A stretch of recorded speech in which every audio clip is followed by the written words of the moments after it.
That's the headliner. That's a headliner. Um, Yeah. so if hit record, here we are. We're doing a mid-season check-in. Played 6 games. We have a 13-week regular season. Figured it'd be nice to kind of check in, do a little bit of surprises, disappointments with the league, kind of look through conference by conference as we move into division play, and then kind of touch up where we sit with player awards halfway through the year. So I'm joined by Joe, who is Vanderbilt and currently our number one ranked team. So kudos to Joe. Wasn't I don't think even ranked in the preseason top 25, and look at him 6 weeks in, scoring a shit ton of points. I think had some surprise wins based on maybe what you would have thought at the beginning of the year. But kudos to you. And then maybe we'll be joined by Lewis, who is of Western Michigan. So let's start there, Joe. Let's allow you to kind of puff your Give me chest. my props. Yeah, let you talk your shit. You've kind of hung around at the top 25. Had 2 losses so far. I think they were against myself, and then was it Colorado that you lost to? I think so. Yeah. Yeah. Which I had Colorado ranked fairly high. I think I had you ranked pretty high too, but I gave myself a 25 ranking. I've definitely outperformed my expectation. Mm-hmm. Um, but I've built my team in such a way that I was able to kind of either be a crappy team or a really good team, and luckily the Eagles have played really well. I'm kind of ride or dying with them. I've got Hurts, Sanders, and Devonta. So um, things are clicking. The Clyde Edwards-Helaire hit it hot in the beginning. I lost Javante Williams, but I just added Kenneth Walker.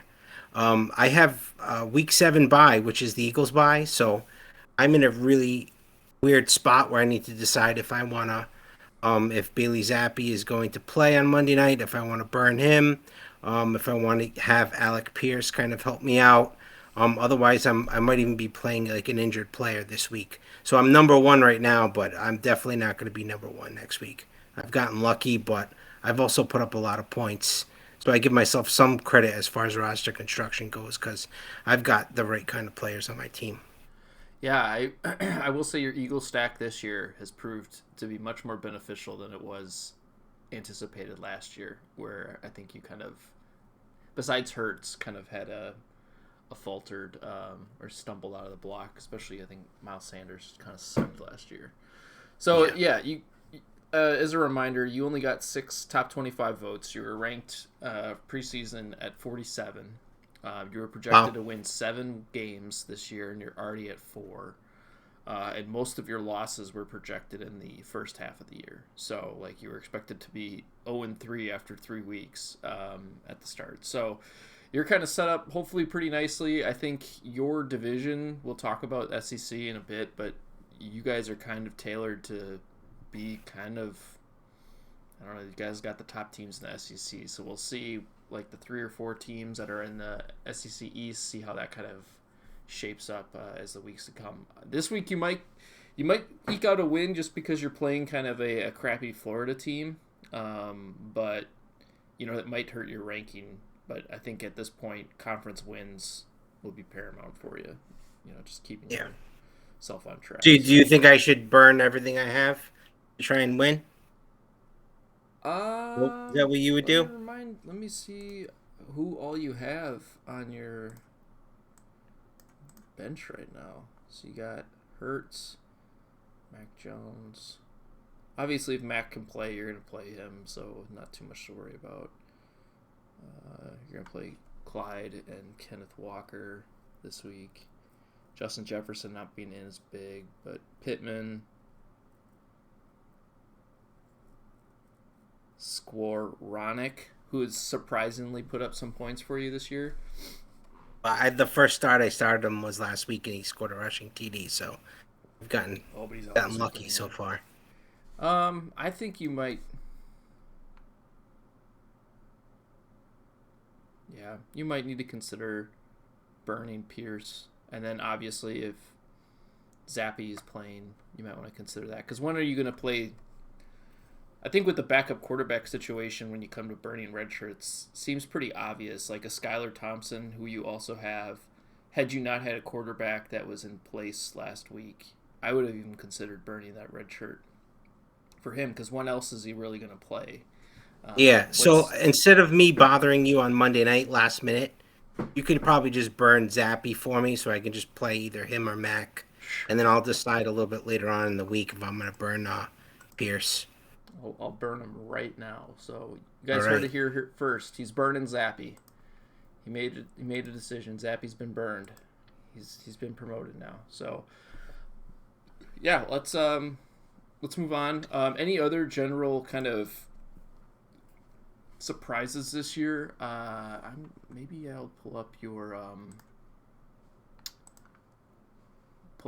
vote from preseason. Your specific one might be interesting to see what you voted. Because you did mention You that. being 6-0 is a bit of a surprise. It's not really. I was. Yeah. I think what's been surprising is how many points I've scored. I have the highest point total in a week for this season so far. With last week was 166. It's the highest so far been put out this year.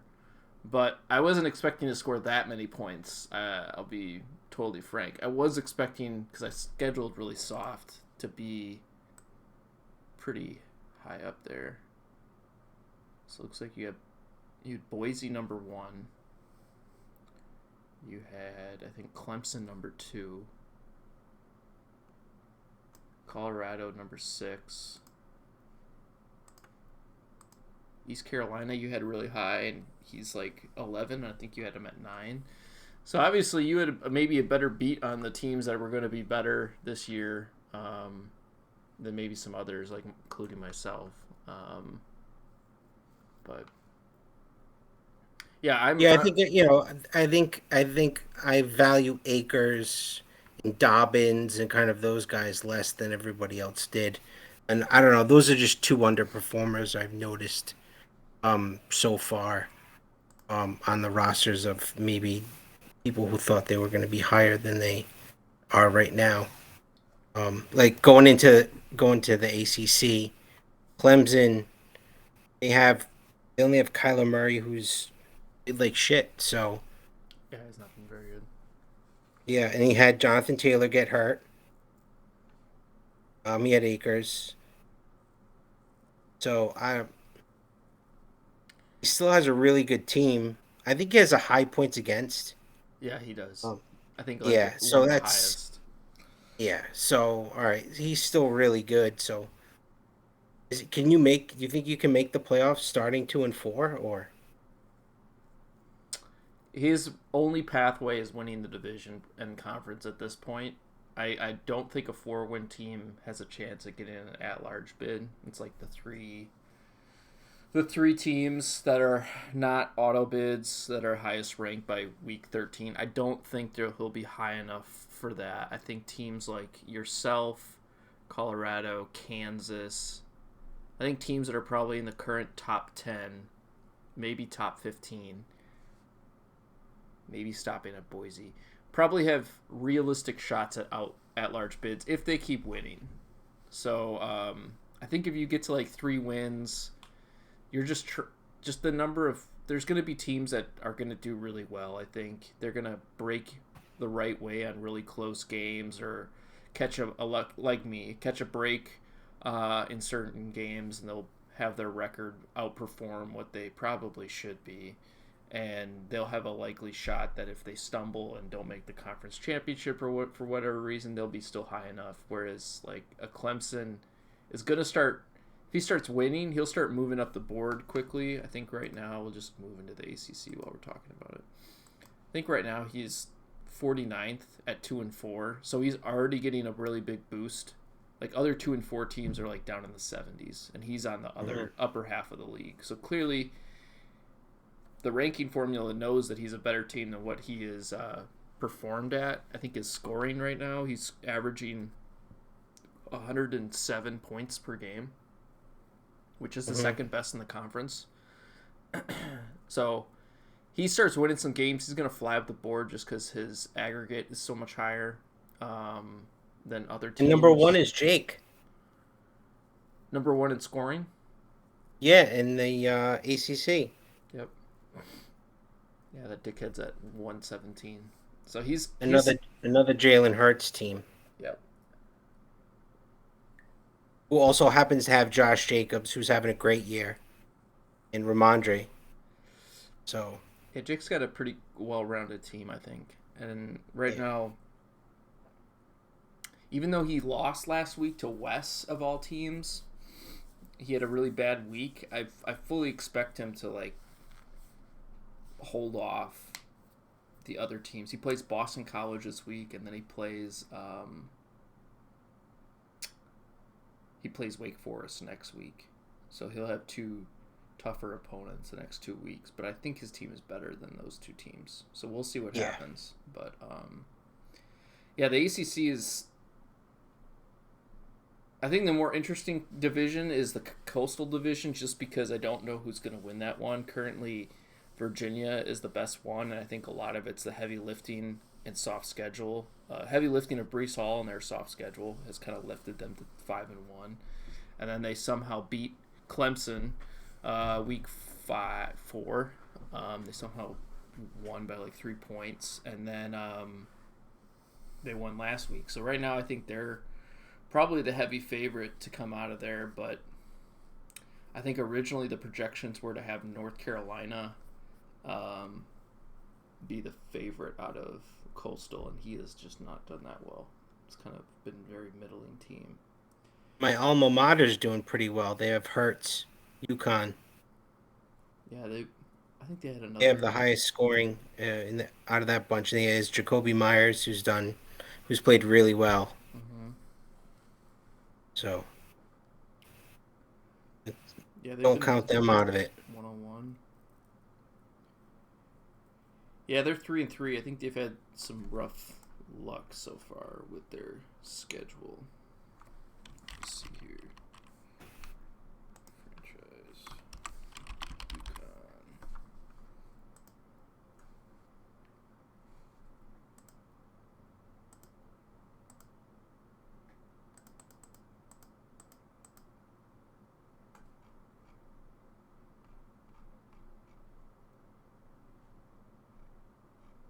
You there? Yeah, I'm there. I'm trying to look up his schedule right now, Oh, just to see what UConn's done. Lost to Miami, Ohio. Won a close game they have the against toughest Louisville. points against out of anybody in that division as well. Hey, they lost to Missouri and just lost to Wake Forest last week. Yeah, he could be in this. He's kind of been up and down. Has a really good week and then a really bad week, which is not uncommon, to be honest. It's kind of where you catch your breaks in the year and get kind of lucky. I think another team that's been interesting was Pitt. Pitt flew out of the gate at like 2-0, and then was burning red shirts left and right, and kept putting in chat that he put the conference on notice that he's like, I'm coming for everyone, and then I think lost like 3 games straight. Yeah, he's got Mac and Tua. Yeah, So and just kind of ran out of his depth. But I think he won last week by the skin of his teeth against Jeff in Louisville. So we'll see if he can get his QBs back. But he's been rather average to this point, barring any injuries. yeah, he's got a good squad. He's Ayuk, Bateman, Brown.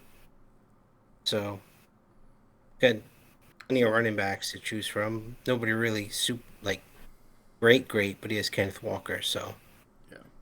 So if I had to put the gun to your head, who would you say are the two teams that come out and are playing in the conference championship in week 14? oh, I would have to say Jake, NC State. just because of Hertz, and I like Jake, so Jake gets the nod there. Um, No one likes Jake. They just tolerate Jake. I don't know. I kind of like him. It's good to have a doctor around. Um, the- yeah, I mean I want to say UConn. You're gonna go with Um, UConn? Okay. yeah, but I'm not confident about it. I wouldn't bet a single dollar on it, but I would if I had to pick somebody. What about you? Who are you taking? I think I'm gonna go with Jake as well. I just think his depth is better than most teams, and maybe Clemson can get things to break their way. But I think those two are the two teams I would pick for Atlantic, and then Coastal.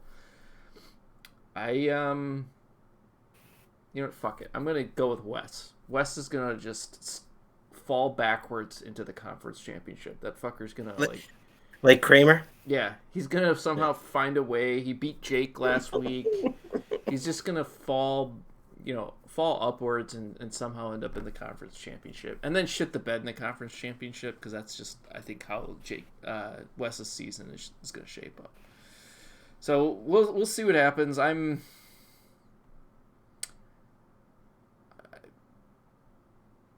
ACC is always interesting. They're such a weird group, but all right, we'll move to Big Ten.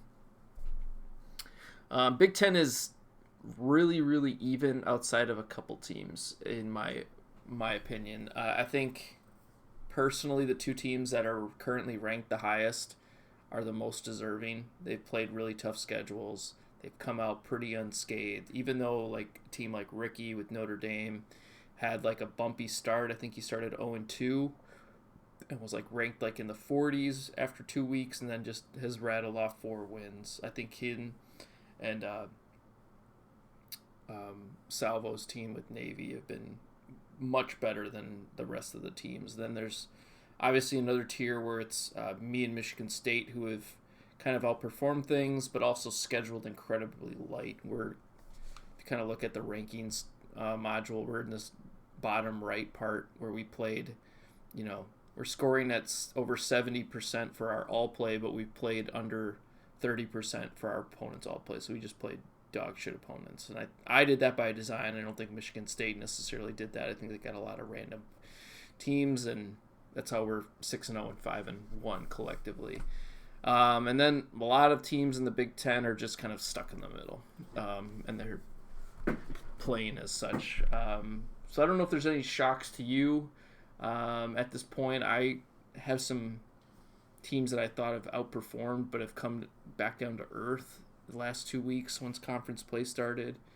But I don't know if you What have about any the others. story from our top 25? Is there anything? I remember Navy. I think I had Navy ranked pretty high. Yeah, so Um, so at the for projections, both Indiana, Navy, Notre Dame, and Northwestern were all in the top 10. For coaches poll, those same four teams were in the top 10. Obviously, Indiana has not performed even remotely close to what they were supposed to, and I think a lot of that is their depth kind of was never there, and then they lost Jonathan Taylor. They didn't have Zach Wilson for 4 weeks. Not like Zach Wilson's been lighting the world on fire by any means, but he hasn't had any points from his quarterback for a couple weeks there. So he came back and got 2 wins in non-conference play, but has kind of shit the bed the last 2 weeks with no Jonathan Taylor. So he's been a really big disappointment, and I think he's gonna have to run the table in the East to really have a shot at probably winning that division. And I don't think he's gonna do it. I think you could just So write them off. That's fine. yeah, but yeah, the two teams that obviously were never even remotely close in those rankings or projections with Michigan State and Penn State. They're obviously, top third of the league in the rankings at the moment with, positive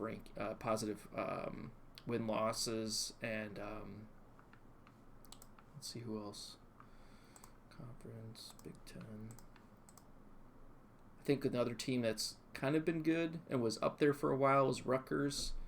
They were like ranked number 2 at one point, and I think at the projections kind of had them at the back end of the top 25, ranked 23 to 25 range. And I think right now they're stumbled out because they had a pretty poor showing last week, but they were up to like number 2 just a couple weeks ago. So There's a lot of wins in the East. It's right? No. Yeah. um, think it's I don't pretty know. When I look at even. the records, they guess I don't know. I think it's pretty even right now, Okay. with the worst team being somehow Michigan, ranking wise or win loss wise. They've just not played very well. They've had injuries, but they were a team that made the conference championship last year and has not performed nearly as well. And then Nebraska being at the bottom is kind of expected. They were not supposed to be an amazing team by any means, but our average score for this conference is 93, and there's just a lot of teams hovering around that 90 to 100 range for scores, so including Michigan, that's just at 90. So I don't know. Gun to your head, Joe. Big Ten. Who would you kind of pick to I see would go through? Navy, and then I think I'm going Wisconsin. You're gonna go with me? Wow. Yeah, Holy shit. yeah. I just I don't know. I don't think Ricky has what it takes uh, to win that division. Well, Just, him, yeah, him and I play this week. We have the game of the week this week, and he's missing Hertz. He's missing Gabe Davis. He's got a bunch of injuries that have popped up. Like he's got Ramondre, but he did have Damian Harris. He just lost Elijah Mitchell earlier this year. he does have Kyler with DeAndre Hopkins now, so Yeah, we'll see. We'll see. maybe that's the catalyst to kind of get him out of his funk. Maybe, but hopefully, if I win this week, it will put Ricky probably on the back foot. But I'm not writing Ricky off. I think his team has just got too much depth, and my team's been oscillating up and down. Where I have the highest scoring game in a week, and then I put up 50 points. So I don't know what'll show up every week. My team seems to be like, one week they'll put up all their touchdowns, and then the next week they don't put up any touchdowns, and it's kind of this weird ebb and flow model that gets me kind of a little anxious week to week. So, Are you going three running backs this week? yeah, I think I will. I think I'm going Pollard, Walker, Stevenson. Nice. Um, yeah, I'm not playing the Benjamin card again. I was hoping the volume would have been there, but the Cardinals just looked like ass last week. Your lineup is pretty elite, especially if Trevor Lawrence is going to score some touchdowns. So Which you never know. I feel like quarterback play in the NFL has just been so shitty this year. yeah, I think scoring down. I saw fantasy scoring is down like 22% or something compared to last year. So It's pretty amazing. everybody's feeling it. Yeah. So I think even when I was looking at the scoring from our inaugural season, mind you, we're much different because we have such a limited pool. Like last year, we had Josh Allen's in the league, Jacksons, which are far better players than what we currently have. But the top scores are not nearly as new and more as frequent or as high as last year. Like last year, Wes's team somehow got over 200 points at one point in the year, and I only could eclipse 160. So it's kind of crazy to think about. Some more scoring yet to come. Then Maybe we just yeah. have more touchdowns on the horizon. So we'll see. So that's a Big Ten. Move on to. Did you pick your team? Oh no. I'm gonna go with Ricky and Navy. I'll go with Notre Dame and Navy. They just seem like the obvious choices at the moment. They have the best QBs and probably some of the best depth, so we'll go with them. Big 12. Let me go to the preseason. So Big 12. As a reminder, at the beginning of the season, there was teams like Houston, Texas Tech, TCU, Texas, SMU, Marshall that were all ranked in the top 25 for projections. And then I think Texas Tech, Houston were in the top 10 in the preseason coaches poll. Obviously, there's been some huge swings in what those projections were. Where teams like Houston are down at 36 and 3-3. Mind you, it's not been because of lack of points. They've been putting up tons of points. They just have caught the wrong opponent at the wrong time. So surprisingly enough, I'm gonna just put this out there. Kansas being 6-0 is really surprising. They haven't really played anyone, but they've been scoring more points than I think what anyone anticipated to this point. And being 6-0 is quite an accomplishment. So Puffin is leading that and being up at the 3 mark. Interestingly enough, they're just over the 1.0 aggregate all play kind of multiplier that's put to wins. So they're pretty close to what a 6-0 team would be ranked if they were just like 50% all play across the board, which I think is just interesting. That's kind of the barometer of where an undefeated team would be. Were they a top 25 team preseason? They were not. They weren't remotely close. They were in the 50s. They were only expected to get 6 wins through projections, only 2 conference wins, and they have already gotten their 2 conference wins and gotten their 6 projection wins. So it's all smooth sailing from here. I think we'll pull up what their page themselves. Yeah, they were supposed to lose the last 2 weeks to Texas Tech and Houston, and they've won those 2 games against those 2 teams who I wouldn't have told them they would have. And then the 4 teams they played in non-conference are pretty easy teams. So they've definitely shocked the world the last 2 weeks and have rightfully gotten themselves into the top 10. So they're definitely a pleasant surprise. I think also, I'm going to put this in there, but the fact that Oklahoma State being 4-2 with no quarterbacks is fucking amazing. I don't know how That's awesome. How Matt has done it. Obviously, it's depth and some timely plays, but the fact that he's 4-2, just outside the top 25, has no QB. He might get one back this week with Mac Jones, but losing Lance and Mac Jones this season has just, I thought for sure he'd be thrown in the towel, but he's still there. He's 1-1 in the conference. He's just, maintaining buoyancy, keeping himself afloat. Not really taking on too much where his team has lost its shot. It's still there. Definitely took a step back, but he's still in the space to do well. And then I think Marshall has continued to just the fucking reigning champ. Jay is, I don't know, he's just a machine. He keeps chugging out wins, and he beat Texas, I think, a couple weeks ago, and that was a really high-scoring game, and just beat them out. And I think last week, I forget who they had what their projection was at the beginning of the season. They were just outside the top 25 for preseason, if I recall, but yeah. They just beat Oklahoma State last week. Where's A&M? A&M's in the SEC. Oh, that's right. All right. So I think the interesting thing is going to be that Kansas and Marshall and West Virginia all have to play each other, and that will probably decide the division in the North. Those 3 teams seem to just be far ahead of the rest.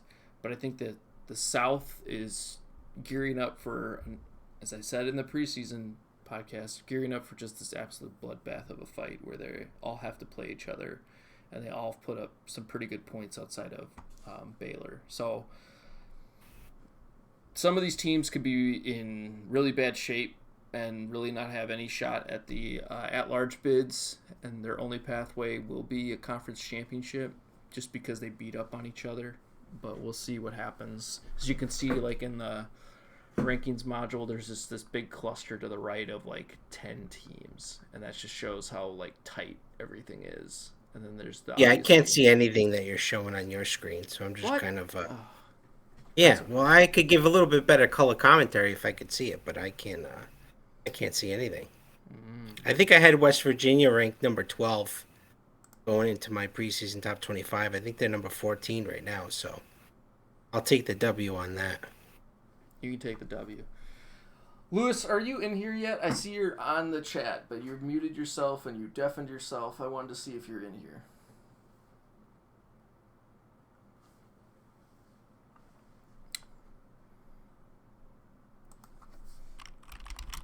Maybe he's still stuck in traffic.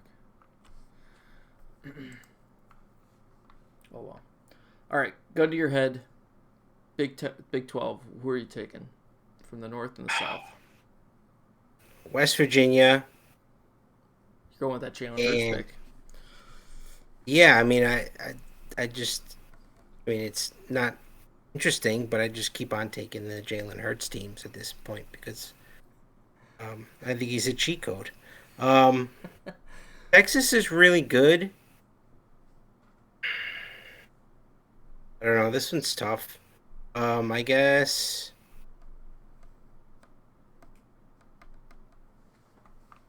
maybe SMU. I think SMU. they're just too much star power. Yeah, Wow. yeah. I think Kyler is going to have a great second half, if you want to call this first part or whatever. Is anything after Hopkins AH will be better than pre Hopkins BH. So Yeah. I'll be how about interested. you? I'll be interested to see. I think I'm going to stick with Marshall in the north. I think he's a known commodity for me. He's a national champion. I feel like the only thing that's he's got a quarterback, so I'm not really going to have pause on that um, team. I just feel like they're Picking gonna of pedigree. picking off pedigree. These running backs are terrible. What? He's He's got got Pollard and Henderson to take them. Henderson. Henderson's a starting running back now. Yeah, I know. I've had him. Their offensive line is terrible. They are bad. But he doesn't have to play three running backs. He can play one, and then he's got Chase, Jefferson, Olave, Pickens, Okay.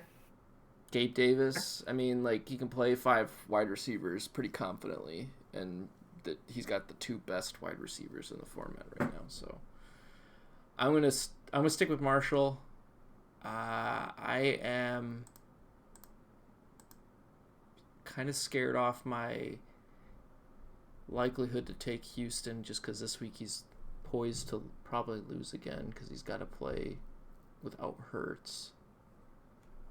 I might go Texas Tech. Najee's been really bad though. Yeesh. I had Texas Tech as my 13 ranked team. Fuck it. This I'm season. gonna go with Texas Tech. Their wide receivers are decent enough, good enough. Well, the fact they lost Marquise Brown's a problem. I think I'm gonna stick with it. I think its quarterback's probably one of the better ones.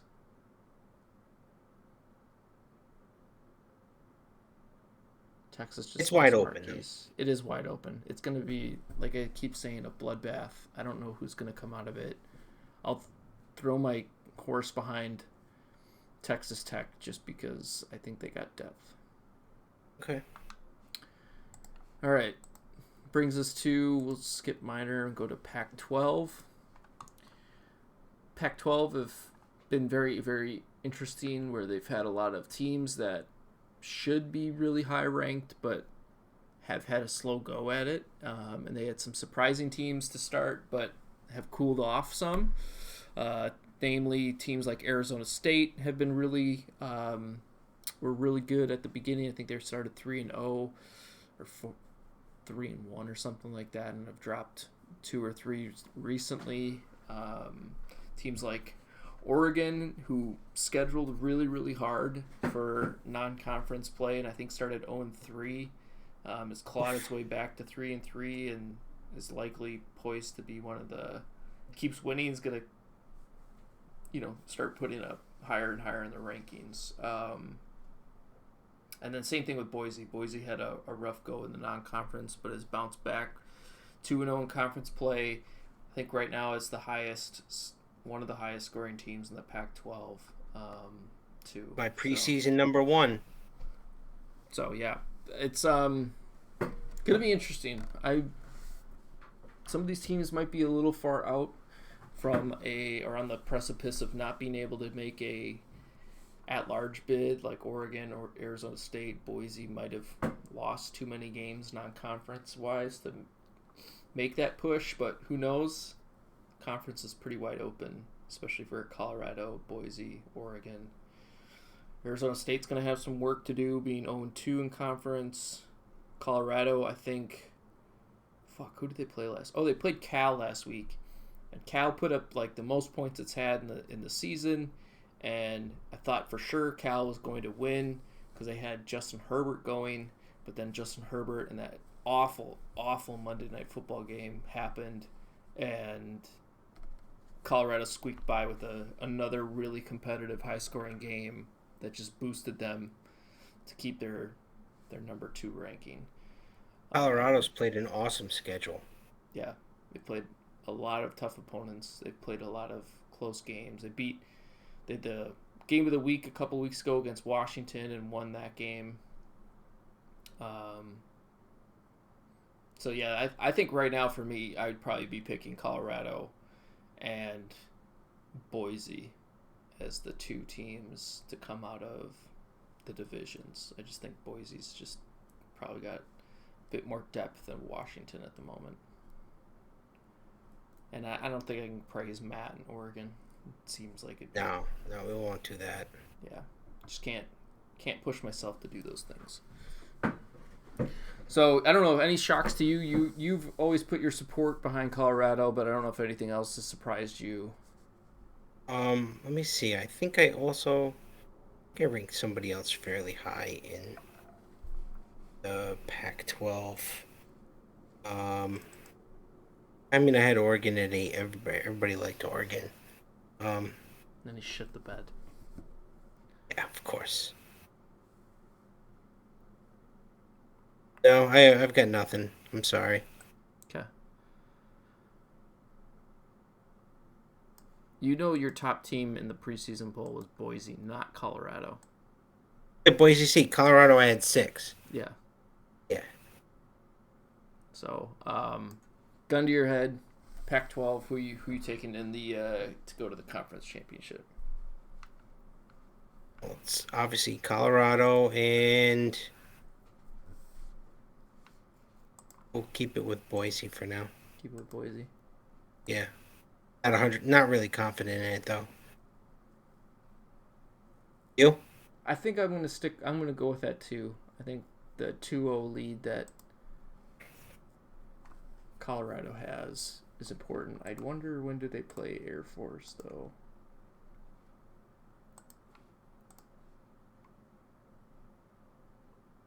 Week 9.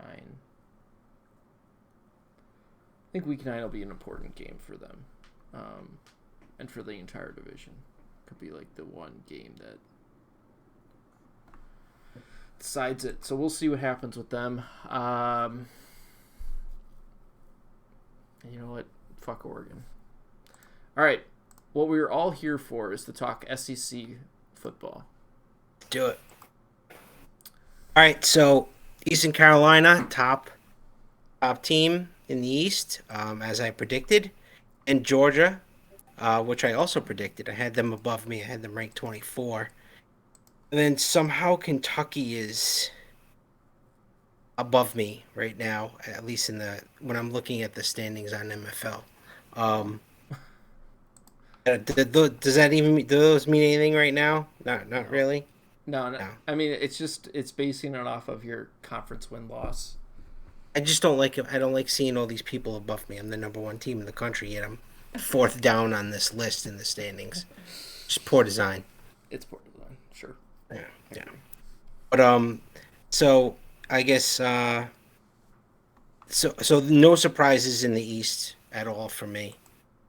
How about you? Well, obviously the surprise is Tennessee.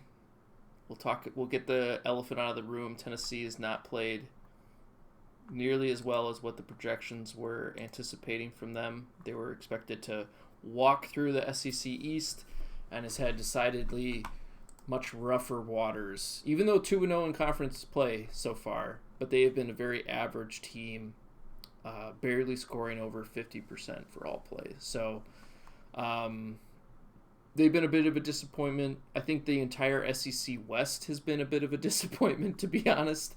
Their top team is no one's over 500 in the SEC West, it's been kind of a shit show.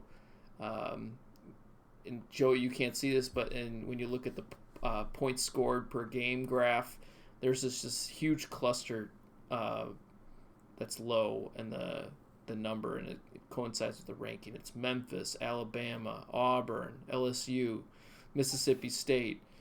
That's like 5 of the 8 teams from the SEC West that are all ranked in the 80s, 70s, and 80s, and that's really, really bad.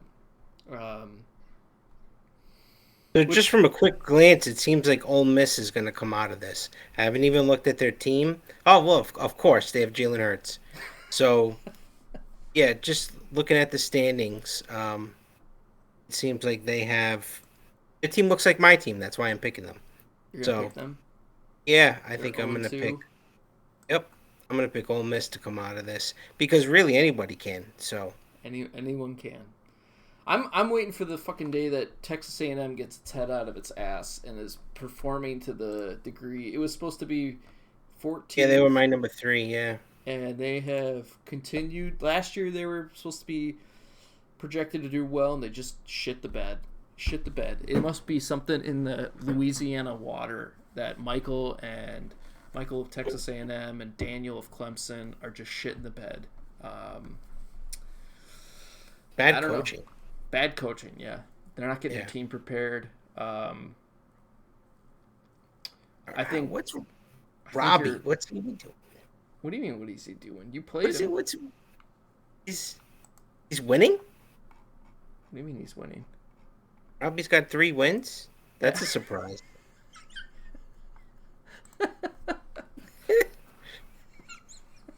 He weaseled his way into 3 wins somehow.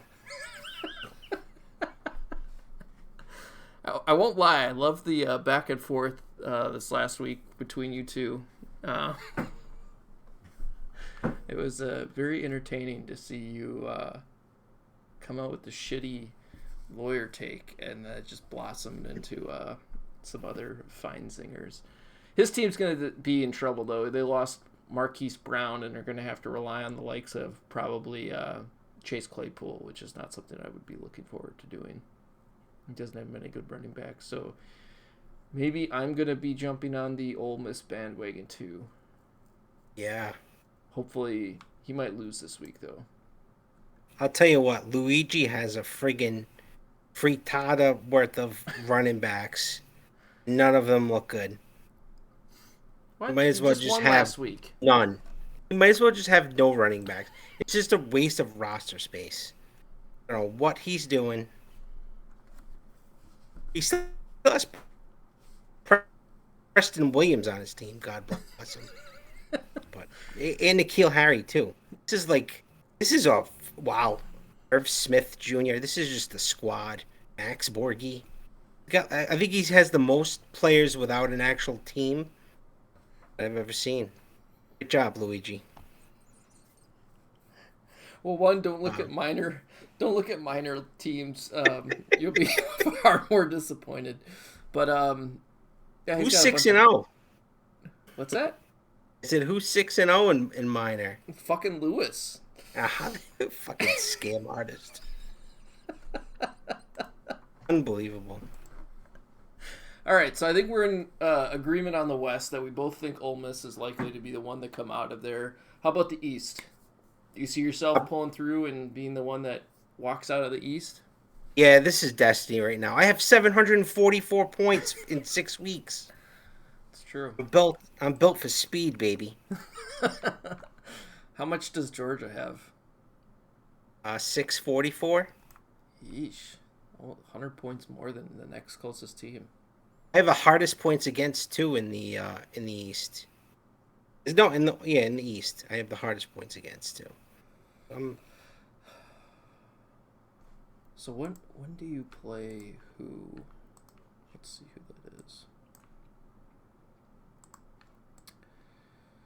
So you play Florida this week. You got East Carolina next week, followed by South Carolina, Kentucky, Georgia, and then the one that I know you have circled on your calendar, Week 12 against Tennessee. So I don't know if things work your way, you could maybe have the division wrapped up by week 11 if you win your like next 5 games. Yeah, that Georgia game's going to be big. Yeah. I think he's missing some players though. If I were to be a betting man based on his projection. So if I hear it right, you're picking me, obviously. If I can have it wrapped up by week 11, then... Oof. Yeah, he's going to be missing Waddle, ETN. He has Marquise Brown, too. Yeah, Oh, he's got a great wide receiving core, though. He does, but it just took a big-ass fucking hit. Yeah. No Marquise Brown. He does have Higgins, but that's... ETN seems like he's getting better every week. Yeah, but his running backs are kind of weak. Yeah, you don't have to play him when it gets to week 11, nor do you have to play Waddle. Oh, sweet. But he could call up Brian Robinson or Garrett Wilson. Well, yeah. And by then? By then. So we'll see. That might be a tough game for sure, week 11. I don't know if you got any breaks with... Nah, he's got 2 quarterbacks. Looking at week 8. Oh, with East Carolina? Yeah, it looks like you're going to get... I think I'm playing him at full strength. Yeah. And then Kentucky. Week 14, I don't have Pittman, though. It makes me nervous for week 14, whatever happens there. Do I not... If I win the division, do I have to play week 14 or no? Yeah, you'll be in that's the conference championship week. Ah, Fangool. Yeah, so you get the benefit that you get Pittman for 14 weeks with no interruption. So this is what happened last year with some of the Jonathan Taylor teams. They got to have Jonathan Taylor for 14 fucking weeks. So they didn't have like the chance of like losing a game that could cost them a chance of being in the conference championship. But definitely made it harder once they got to the conference championship that they were coming in with not full strength teams. And I fucking hate that the NFL has that going on. I really do. They just get this consolidated down or give everyone a break. Align more to our schedule. Yeah, please. Yeah. So, when do you play Kentucky? Week 10? Looks like you're going to get a pretty full-strength Kentucky, too. So, I think if you can come out unscathed the next 5 weeks, you probably have a really good shot at already having the division cinched up. So, I'm gonna have faith in you, Joey. I'm gonna say you're gonna do it and you're gonna get through. But you probably definitely have the toughest road comparatively. The East does than what the West has. The West just looks like a fucking dumpster fire. Yep. So, Joey's got this. Oh, there he is. Nice. Just in time for minor talk. Yeah, he can now do his chest puffing. Dude, no chest pumping. We've been here before, so I mean, this is not new territory. You know what I mean? Give me a break. Been here before. Yeah, listen. It's the easiest schedule in the league. I didn't plan that. I don't even think I planned that. I think I only scheduled one game. Did I schedule? Yeah. So I didn't. There was no strategy. It was against LD, which was an awful team, and you knew it was an awful team. Yeah, I had to whoop that ass though. I don't think anybody else like. The problem is like at the time when I played these teams, like they were somewhat decent. They just haven't won. Like I think it was Ole Miss was ranked number 1 when I played them, that's true. And they've lost like 4 in a row. So that doesn't help.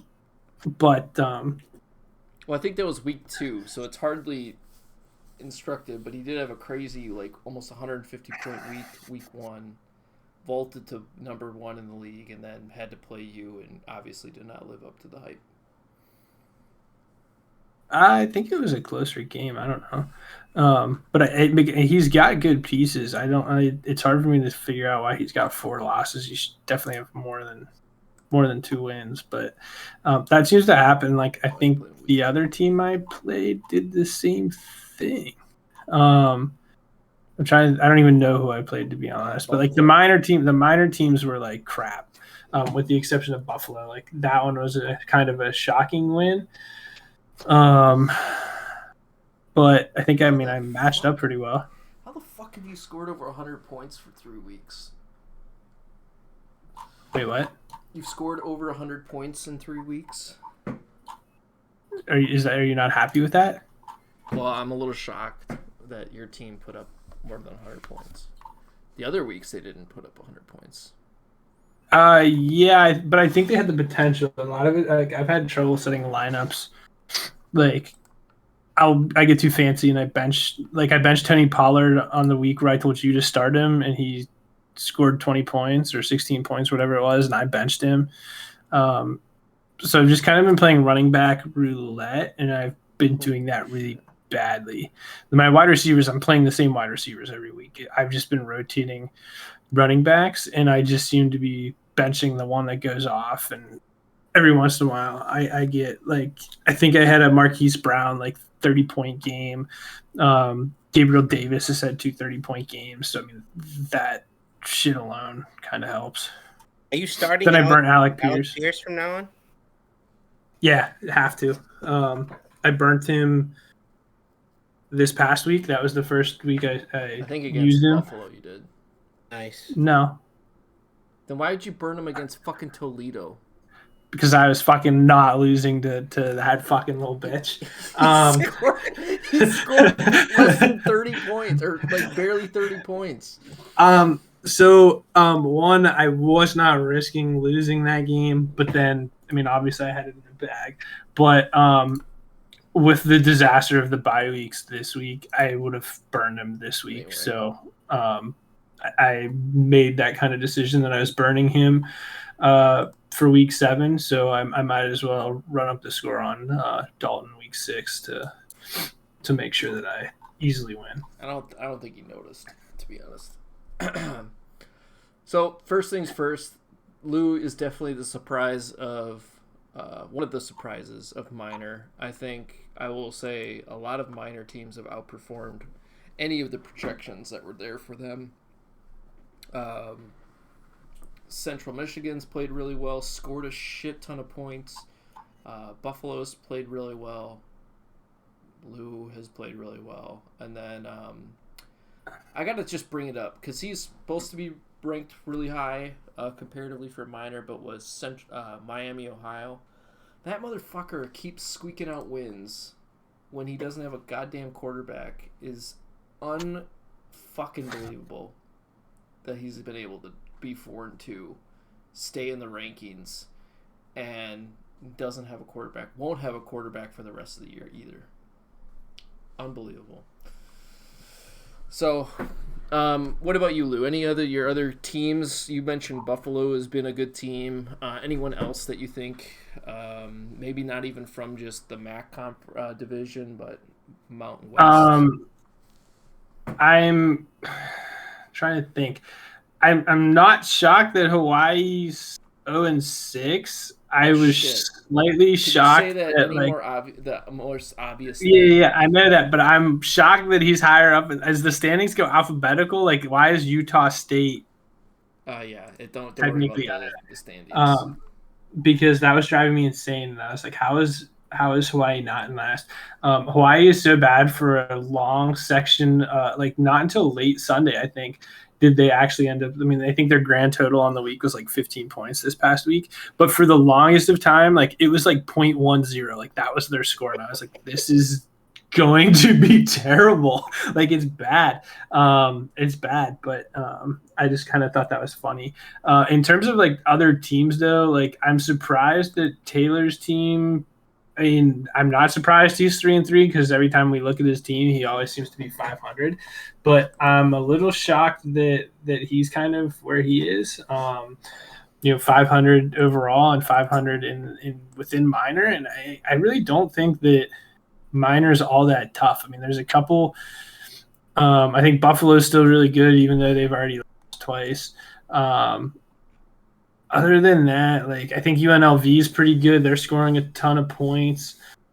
He's might have the most points in all of Minor, to be honest. No, Central Michigan is first, but UNLV is not far behind. I don't think that was a team that we spent too much attention on. They might have gotten a little mention at some point. Well, they were the only Mountain West team that made the preseason top 25 coaches poll. Okay. They were the only minor team that made the preseason top 25 coaches poll. So they were one we did talk about, but they're the only ones that have really done anything in the Mountain West, in my opinion, so far. And maybe San Diego State's going to surprise people by the end, but everything else, it's clearly the talent is skewed to where the MAC is the better division out of those two. I think there's just more competent and consistent ownership teams in that side with like Colin, Brian, and Central Michigan, yourself, Buffalo, and I think almost everyone in the MAC division shows up and participates outside of maybe Dalton. Yeah, you might have to correct me. I think everybody with the is Northern Illinois. Are they new? No.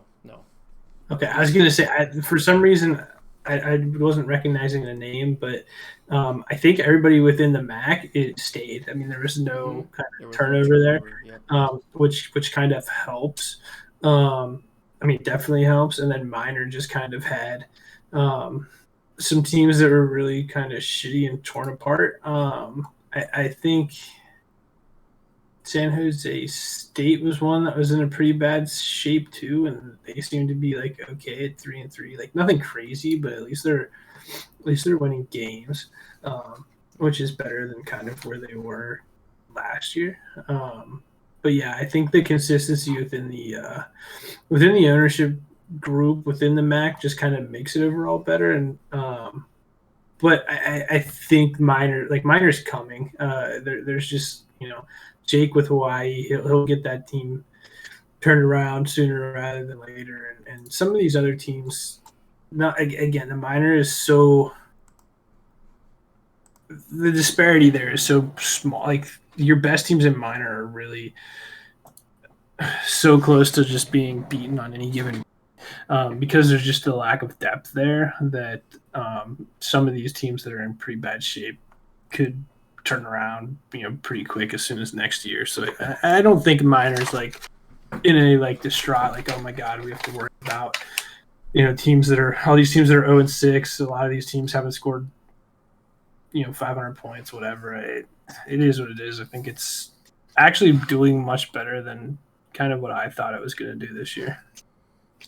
Yeah, I think there's teams that have definitely gotten a bit better outcomes, either on a week-to-week basis, maybe not for the entire season, but have performed. Like Ohio had a really good week once they got Zach Wilson back, and there are some teams that are in rough shape, and I think they know it. Like Dalton knows his team's dog shit and knows it's going to be some work to fix it. Jacob knows Hawaii was going to be a project to begin with, and I think even Mike Garza of New Mexico State knows his team is in rough shape and has stated as such. So, yeah, I think it's coming along. I think I'm positively surprised that we're halfway through the season and there's still 3-4 teams that are in the rankings, and I'm going to be curious to see how the rest of the year lines up, because I'm not sure if you tell me this, Lou. Do you think you're confident that if you were to go 13-0, no, I don't think there's. No, I don't. I don't think we get an at-large bid. I mean, what the fuck's it called? At-large bid for from the minor this year. I just kind of how things have popped out. I can't get your stupid thing to load, so I can't look at the rankings. Here it goes. But I don't think that that's necessarily a terrible thing for the conference. I mean, I just don't think the teams that were supposed to be good lost early. I just don't see a team really right now. Your only shots at getting an at-large are probably Central Michigan and I think you and Central Michigan are the only two teams with a shot. I had UNLV. UNLV might get a chance. UNLV might do it. I think Buffalo would have to win 9 in a row to even get a shot, but you'd have to have some of these other teams start stacking up losses, and I'm not sure that's going to happen because you look kind of, with the exception of Joey on the top, I mean, a lot of these teams that are in the top 25 are teams that are really good that we kind of discussed. Like, there's nothing, to me, not very many Outside of surprises. Joey, wow, that was some shade. Joey at number 1. We had Joey. I don't think anybody had Joey in the top 25 over the. He had 6 over the top 25 preseason. votes, but he Did did not he? make the I top couldn't 25. remember. Maybe that was NCFF. I'm getting least confused, but I know he felt like he got spurned, like stung, a little, unrecognized earlier in the preseason. I just can't remember what league, but I don't think anybody, was like, hey, yeah, halfway through the season, Joey's going to be number 1 here. I think that's a surprise, but a lot of these other teams that are in here, we definitely hit on, the Notre Dames, Georgias, NC States. I think I hit on East whatever fucking team Corey. dickhead is. Yeah, Corey. And then like Texas, Marshall was your champ last year. Boise State's very good. Trying to think of some of these other guys that I know that are good that we discussed. Little surprised that Oregon's not in the top 25. Not sure what's going on there. Might need a new coach, but for the most part, the top 25. I mean, it's those teams are solid, and they'd have to really kind of fall off the edge for somebody in minor to crawl up. I mean, I'm only crawling. Shit. I mean, I beat Dalton and climbed 6 spots. I mean, at this rate, I just don't know if I get enough. I will say from the rest of my schedule. We're almost at the point now where, like you said, there's going to be teams that have to play each other. Like I have to play Ricky this week, so only one of us is going to win that game. Then there's plenty of Big 12 teams that have to play each other that are ranked. So I think there's going to be this just if you keep winning and Central Michigan keeps winning or UNLV keeps winning, I think you guys will slowly climb up the board. I think it's just a matter of how high you get. And then I'm going to be most interested to see who's got the best shot once conference championships happen and you guys get that win to give you a boost over some other at-large bid teams. I think that'll be interesting. To get closer to seeing that, but I think I probably have the best opportunity. I mean, if I go undefeated, I think it's definitely putting me close, but I just don't think it's enough because what I have left is like I'm playing Ohio Bobcats, which they have a couple wins, but I don't see that that should be an easy win. I think if you go undefeated, we should introduce something where you get an auto bid. No. How often is that going to happen? It happened last year. Did it really? Yes. But he got in with he got in because his he got in with an auto bid for obviously, but that also happened with Buffalo. Buffalo was undefeated. That's what I'm talking about. I wasn't undefeated last year. Buffalo was. Yeah. And Buffalo got in. We had 2 teams that were undefeated. Went the whole season 13-0. Out of minor? No, out of right. We're talking about minor. Fuck out of here with that shit. If you go undefeated and you're in a major, you're getting a bid. So I mean, there's no reason for that. Joey's talking about minor because it wouldn't. Like that's their version of auto bid almost. Yeah, to be like, hey, for you to get an auto bid, you have to go undefeated. But I don't know if it's necessarily needed. I mean, I think it's close, especially because I would still have to play Central Michigan and Miami, who are right now top 25 teams. And I still have Chuck. You haven't played Chuck in Ball State or I'll play him. I'll play Taylor this week, right? No, I play Taylor in 2 weeks, so I'm not worried about Taylor. Taylor will win probably twice here, and then by the time we play, he'll be due for a loss to even out that 500 record. So I'm not real worried about Taylor. But and I haven't even really looked into like bye weeks, how they line up yet. Let's do that. I think I got Ball State without now again, not that it matters, because Justin Herbert and Kyler Murray have been trash.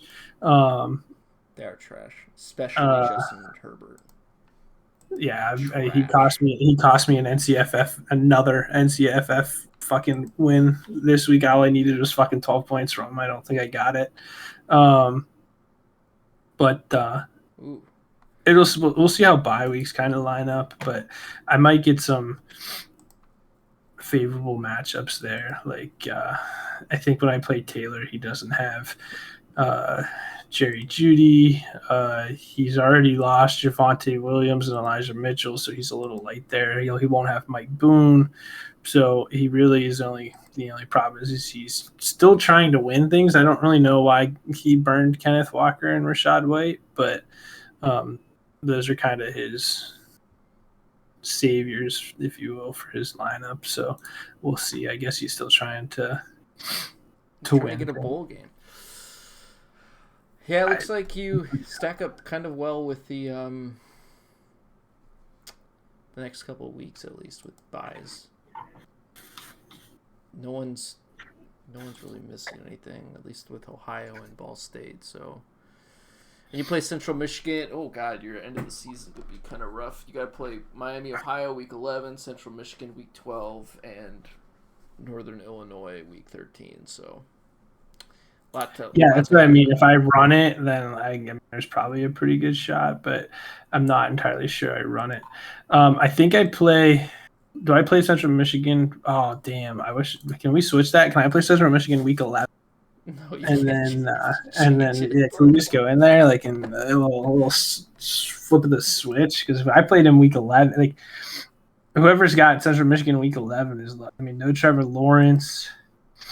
No Jalen Waddle. I mean, he plays Northern Illinois. That's gonna be tough. So, or whoever has him, week 10, he's also kind of hurt in week 10. But of course, I got him week 12, and there's no fucking bye weeks week 12. Why do we have a bye week 14? And we don't have a bye week 12. Where is the NFL going? I don't know. NFL is stupid. That's fucking dumb. But is James Prochet playing? No. All right, so I have to start him this week. Well, good thing you're playing Florida. Schwartz. Good thing you're playing Florida. Still a shot. Possibly De'Ami Brown too. I may have to burn Pierce just to put up something respectable. Yeah, keep your ranking going. I'm playing Pierce. I burned it. I have seen enough to know. Like now, I got. Do shit all the way through that game until he got the touchdown. I just hate how week 14 he has the bye. Yeah. But yeah. I burned him. I mean, he's been ever since week 3, he's been, 9 points, 11.5, 14.6, 13.4. So I mean, I was just, All right, let's burn him. Target shares amazing. I'm burning him. All right, second player we're burning on the stream is from Joey's team. We're burning Alec Pierce. Everyone gets to see it here. Anyone else we want to burn? Julius Chestnut? Tristan Ebner? No, I'll keep those guys nice and fresh for next year. Keeping them fresh. I like it. All right, Lewis, what we had been doing is a gun to the head. Who do you have going to the conference championship in minor? One from each side. I know. I'm trying to think. The MAC, I think, is still up for grabs. Minor, gun to the head, I take UNLV. Okay. I think that they've got probably the best kind. I mean, Jalen Hurts has just been balling out. So I think I played Jalen Hurts like 3 or 4 times in NCFF already. I'm about to blow my brains out. So I'm not picking against Jalen Hurts this year with the rushing touchdowns, the throwing touchdowns. I mean, Joey knows. Joey's got him in half the Eagles offense over there. So I'm probably not picking against Jalen Hurts. So I'd say UNLV out of Mountain West. Minor's up for it. Anybody could really have Minor. Shit. I still want to lean Buffalo. I still think Buffalo has probably the best starting lineup. I don't know why his efficiency is so shitty. So but I'd probably lean.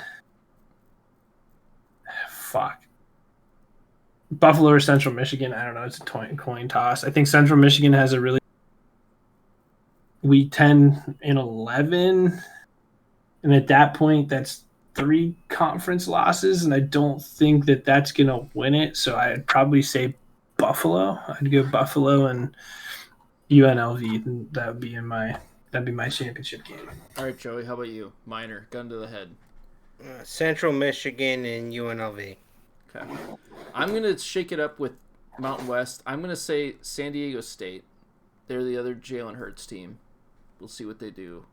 They have Breece Hall, who's also been balling out. So he might not have enough wide receiver stuff, but I'm going to hitch to the Jalen Hurts train, and we'll see what happens. I'm going to go San Diego State as the dark horse option from there. And, what is Northern Illinois? Burrow. Dobbins. Shit.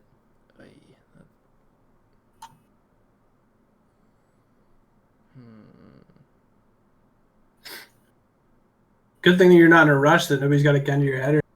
Yeah, Jeez, bro. just says the guy who was waffling and saying things like, it's a toss-up, it's a coin flip. I'm going to go with, I'll say, fuck it, Lou's gotten lucky 6-0. I'm going to ride with Lou. See if Lou can close this out. Western Michigan and San Diego State for minor. So, cool. So everything is, I think it's been a very interesting season so far. I don't think it's played out nearly to what everyone maybe anticipated. Daniel and Clemson just running away with this thing, which is refreshing to see. That's so bad, 2-4. I just looked. I haven't been. That's so bad. It's so bad. So I'm having a lot of fun. It is helpful when you win to have fun with this format, as I think the three of us attest to. I hope people that are maybe not having the season that they anticipated or are dealing with injuries can readjust their expectations and try to push for things like bowl games and try to eke out some extra recruiting dollars. And then speaking of recruiting dollars, I just wanted to kind of go through, since we're the halfway mark of the season, kind of what the player awards look like at this point in time for people to set expectations to. So we've talked a lot about Jalen Hurts so far this year, and not surprisingly, he is the player that is expected to win the Heisman, and it's currently supposed to go to West Virginia's copy of Jalen Hurts. 172 starter points, counts for 28% of the team's points scored.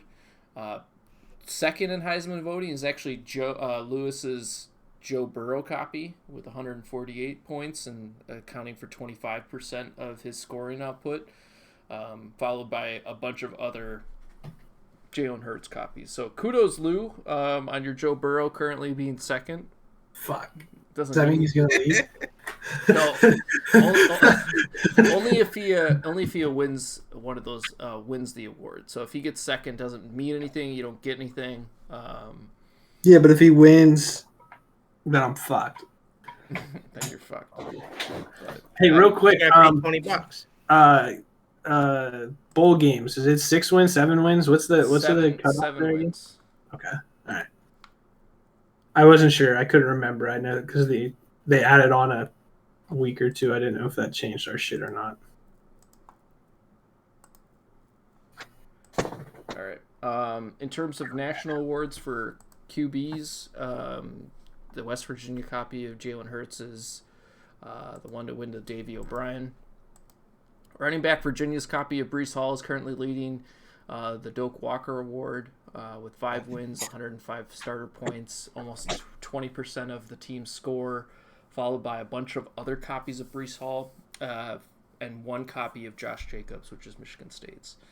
And why does my Joe Burrow have 7 games played and everybody else has got 6?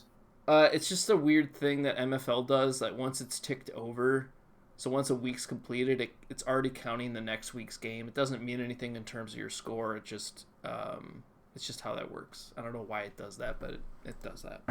It'll look normal once we get to the end of the season. But And then Got wide receiver, tight end award. Currently, Justin Jefferson of Kansas is leading that award, followed by a bunch of other copies of Justin Jefferson. Coach of the year. I am actually currently leading that with 6 wins, 680 points, a higher efficiency than with 91%, and so I have a 4,390 coach of the year metric, followed by Kansas, Michigan State, Georgia, and then following at number 5 is Joey. And Joey, the only reason that you're not number 1 is because I have 6 wins and you have 4. So that's how that happens right now with the coach of the year metric. So it'll probably even out. Conference player awards. Let's start with the ACC.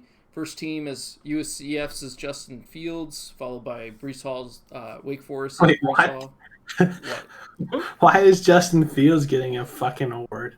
Well, because remember, conference awards only counts for the start of conference play moving forward. So he's obviously played better in the 2 weeks of conference play, but he also accounts for almost 40% of his team's points in that period. So that's why he's getting a boost in the conference award. So this penalizes shitty teams then. Well, it also gives them money, which they would also not be getting where other good teams are getting that money. Okay. True.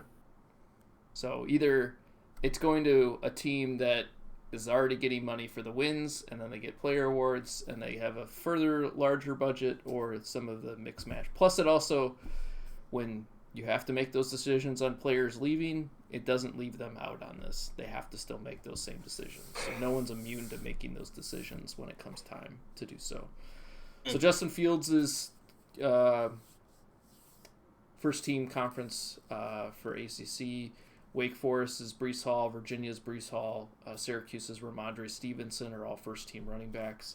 Gabe Davis of both Syracuse and Georgia Tech are first-team. Wide receivers, Justin Jefferson of Florida State and Chase Claypool of Miami are the first team. That's rounded out. I don't know why it doesn't show these two, but Burrow of Boston College, Charlotte's Josh Jacobs, Miles Sanders of Virginia Tech, Michael Carter of all players from Clemson, fucking Clemson, Jamar Chase of North Carolina, Pitts, Justin Jefferson. I think this is broken. Yeah, it's broken. I don't know why it's not showing the team. Can't recall what those Brandon Ayuk and Jamar Chase copies are. Jalen Hurts is third team all conference. Josh Jacobs, third team running back. David Montgomery of ACC. People on screen can see the rest. I'm just going to jump to SEC so Joey can bitch and moan about it. Yeah, because I can't see anything, so tell me. So, first team quarterback for SEC is Tennessee's Joe Burrow. Fist bump. Breece Hall of East Carolina, Breece Hall of Mississippi State, Ramondre Stevenson of Missouri, Jamar Chase of Tennessee, first team. Gabe Davis of Kentucky and Ole Miss are on there. And then I don't know who the other team is for Justin Jefferson in SEC, but they're the... I have Justin Jefferson. This is not your copy. That's the other team's copy. How do you know? Because this copy made second team. Oh, okay. So Joe Burrow, the other copy of Arkansas, made for second team all conference. Ramondre Stevenson from Kentucky, Memphis's Josh Jacobs, Alabama's Travis Etienne, Jamar Chase's Georgia, Vanderbilt's Justin Jefferson, Brandon Ayuk of Texas A&M, and South Carolina's Devontae Smith are all second team. Third team, Ole Miss's copy of Jalen Hurts, not the Vanderbilt copy.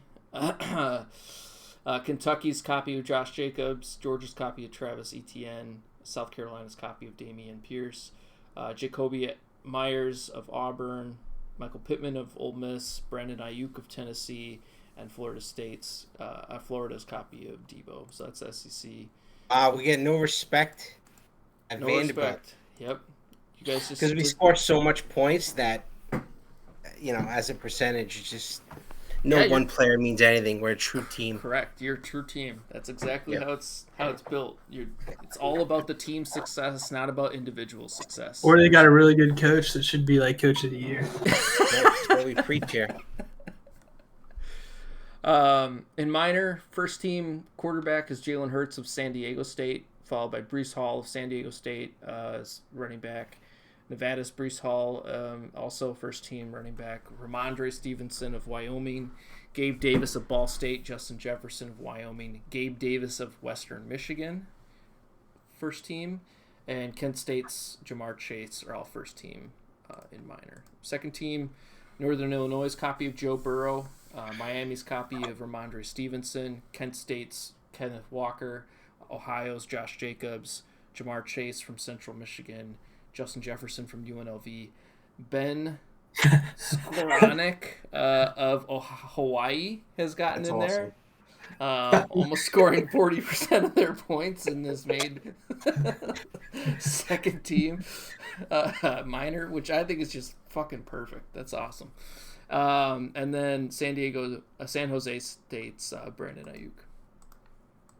Third team, New Mexico State's Trevor Lawrence. New Mexico's Kenneth Walker. Nevada's Josh Jacobs. Hawaii's Joshua Kelly, third team. I don't think that's going to last, but it's kind of funny to see that in there. Toledo's Deebo Samuel, Fresno State's Brandon Ayuk, Chase Claypool of San Jose, and then Michael Pittman of Miami, Ohio. So you're telling me my Joe Burrow is second in the Heisman running, but isn't 1, 2, or 3 on conference awards? Correct. Very cool. Again, it's all about the team when it comes to the conference. Actually, it's just about the team in general, how good your team is. Hop to the Big Ten. First team, Joe Burrow, Ohio State. Michigan State's Brees Hall. Penn State's Deion Jackson, first team. I don't know why, but he's gotten lucky with his Deion Jackson play the last 2 weeks. Ramondre Stevenson of Wisconsin. Indiana's Justin Jefferson. Iowa's Jamar Chase. Penn State's Justin Jefferson. And Notre Dame's Gabriel Davis. Second team, Michigan State's Joe Burrow. Purdue's Josh Jacobs. Nebraska's Travis Etienne. Ohio State's Travis Etienne. Navy's Gabriel Davis. Rutgers' Michael Pittman. Maryland's Devonta Smith. Michigan's Brandon Ayuk.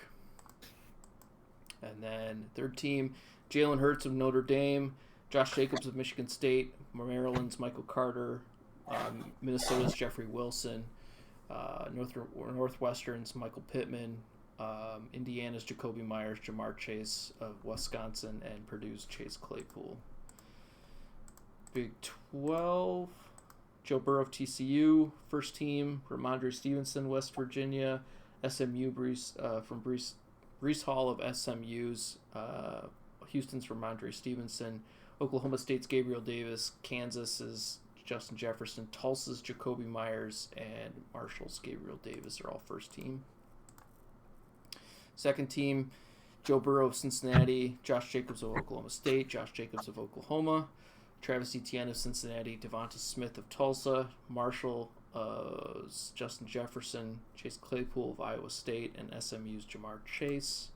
Third team, Jalen Hurts of West Virginia. Iowa State's Travis Etienne. Kent State's Eno Benjamin. Baylor's Miles Sanders. And Marshall's Jalen Waddle. Oklahoma's Jamar Chase. And I don't know the other two. I don't know why those links are broken.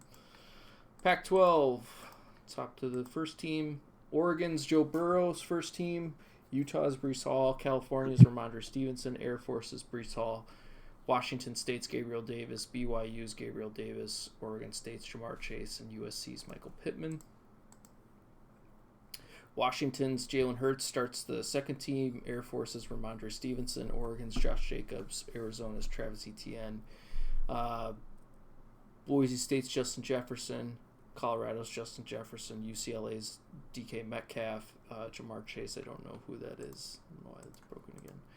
And then Jalen Hurts is of Arizona. Arizona State's Travis Etienne. Boise State's Josh Jacobs. Stanford's David Montgomery. Cal's Brandon Ayuk.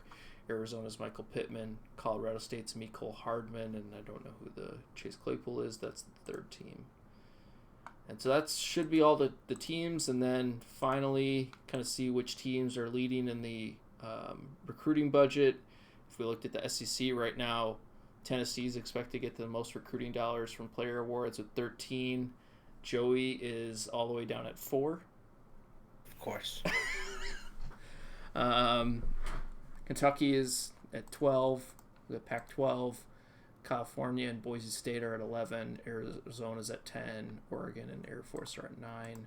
Looking at minor, Wyoming's at 10. San Diego State's at 10. Kent State's at 9. Lewis is at 5. Big 12. I'm more efficient with my dollars anyway, so I'm not worried about it. What's that? I'm more efficient with my money than my league mates, so That's it's true. not a big That's deal. true, yeah. I don't think Tennessee spent all his money this last year, did he? No, hacker. Big I'm currently leading for dollars in Big Ten, and I think most of that's because Coach of the Year. ACC, Syracuse with 13, and everyone else is kind of leveled out. So that's everything we kind of wanted to cover. Division play starts this week. It'll go through to week 13. Head-to-heads will start playing an important role in the standings that people will see. So that'll start shuffling through. I did change it just now, so it should be a little more reflective of totals points. I put that as the last order standings order modifier, so what it'll sort for. And then week 13 will be the end of the season. I will try to put some like scenarios together like last year when we get closer, like who needs to win what games when we get closer to the end of the season. And then week 14 will be conference champions. Player awards will close at the end of week 13, and that's just a regular season award, so nothing that happens in the playoffs will matter for those awards or anything like that. And that's it. You guys have any questions? Anything you also want to talk about? Otherwise, we can close out and let you get back to your evening. I appreciate you guys hopping on. Good. Lou? No, I'm good. I'm stuck in this stupid fucking. Here we go. I'm out. I was stuck in the player award sheet. I couldn't figure out how to get back to the site. Oh, okay.